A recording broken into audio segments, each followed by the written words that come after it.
Hello everyone, কেমন আছো সবাই? আশা করছি সবাই ভালো আছো আর আমিও ভালো আছি।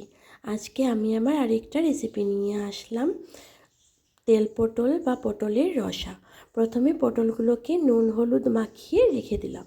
তারপর আদা আর লঙ্কা থেতো করে রেখে দিয়েছি। তারপর কড়াইয়ের মধ্যে একটু তেল দিয়ে আগে থেকে নুন হলুদ মাখানো পটলগুলো দিয়ে ভালো করে ফ্রাই করে নেব।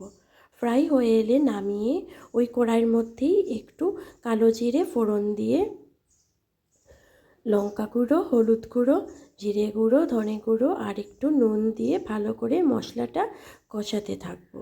বন্ধুরা, তোমাদের যদি আমার এই রেসিপিটা ভালো লেগে থাকে তাহলে লাইক, শেয়ার অ্যান্ড সাবস্ক্রাইব অবশ্যই করো। আর আমার পাশে থেকে আমাকে এগিয়ে নিয়ে যেতেও সাহায্য করো।